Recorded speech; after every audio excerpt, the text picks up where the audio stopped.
Hi, my name is Gideon Mpeni.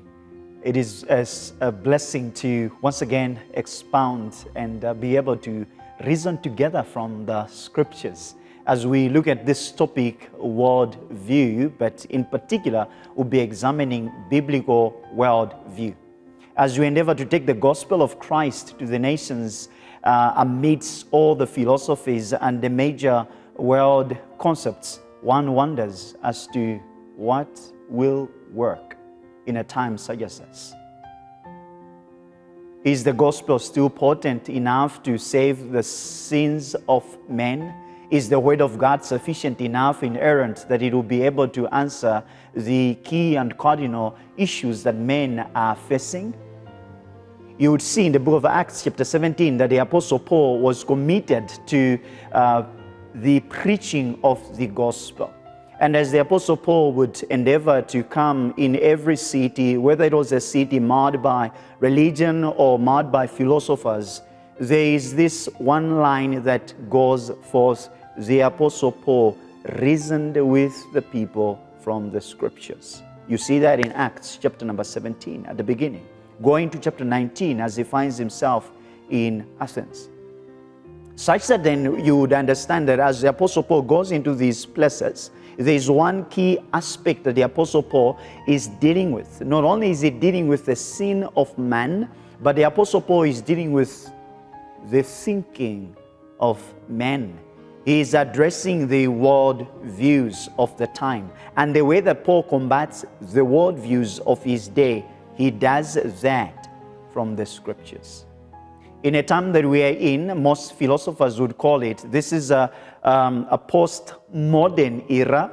In a postmodern era where truth is regarded to be relative, where men have argued that there is no such a thing as absolute truth.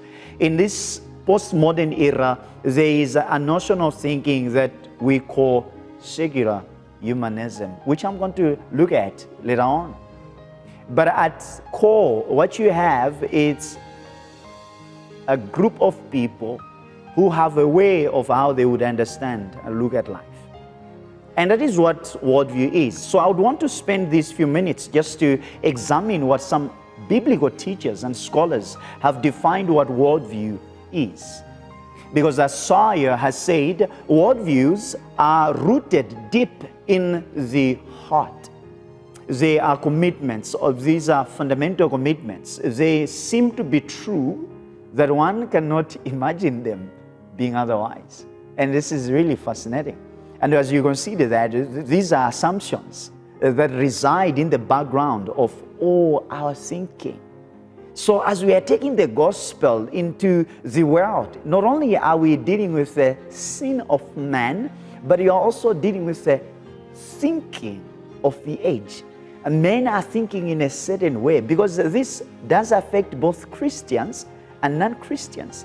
And according to Sawyer, a worldview is not merely an idea or a thought or a concept. It is something that lies at the core of every human being and is essentially the spiritual orientation every person has that motivates everything they do and stand for. So you may be a Christian, but maybe still upholding to a worldview that is not biblical. You may be someone who is a non-Christian, and maybe you assent or you ascribe to or you subscribe to the Christian teachings and ethos, but yet you choose to sort of like combine the two, the world thinking and the biblical thinking. My desire is that we do like what Paul would say. We reason together from the scriptures as we see in Acts chapter 17. But not only that, but having been captured by the mercy of God, we do what Romans chapter 12 verses 1 and 2 would tell us.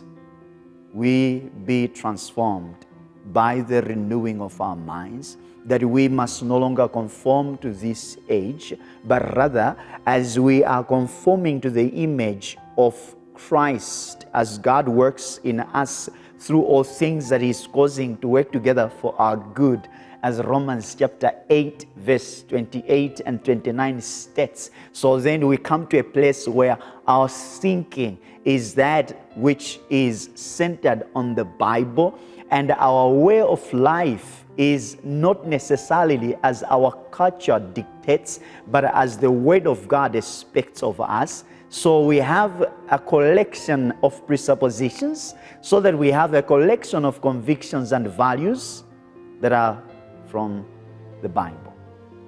Because as John MacArthur would define what a worldview is, he states that a worldview is basically a collection of presuppositions, a collection of convictions, a collection of values which a person tries to understand and make sense out of the world and life.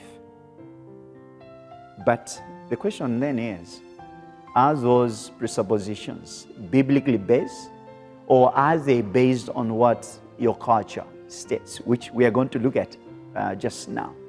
Are they based on what the world around us is dictating? So you can see then, as we take the gospel to the nations, as we endeavor to reason with men from the scriptures, what we are dealing with, we are not dealing with behavior here. Behavior, actually, it's just an outward thing. Worldview is core. And this is why I believe that this is a topic that we need to address. Because you may be a Christian, but then your behavior is still that of the world. You wonder why? Is that the case? It's because your worldview, actually you're buying into the philosophy of this age. Because a worldview, as Carson would define what a worldview is, it's actually, he says this, he says it is the sum total of our belief about the world.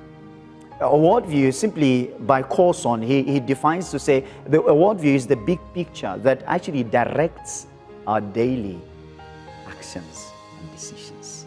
So you can see that this is cardinal. This is cardinal. So one wants us to say, is that worldview I do possess a biblical one, or is it a secular humanistic worldview? In other words, is it a worldview that is centered on man and not on God? Is it a worldview that is centered on people and not on the Bible? So we need to understand this, that we are men and women. As the Westminster Catechism has put it, the chief end of man is to glorify God and to enjoy Him forever. That is where we are heading to, the map. But then, if we are possessing a worldview that is not biblical, we will not be able to glorify God as we should, but rather we will end up glorifying ourselves. Because a worldview, as Hibbert would define it, this is the last definition that we do have. A worldview is a map of reality that people use for living. So I want to find out, what is that map? Is it mapped out in the Word? Or is it mapped out by Maslow? Or has it been mapped out by the secular humanistic philosophies that are telling us to self-actualize? But we need to come to a place where we are convinced that the scriptures are sufficient enough, they are inerrant, they are able to answer and to shape our worldview, so that we may surely and truly live our lives for the glory of God and for His eternal praise.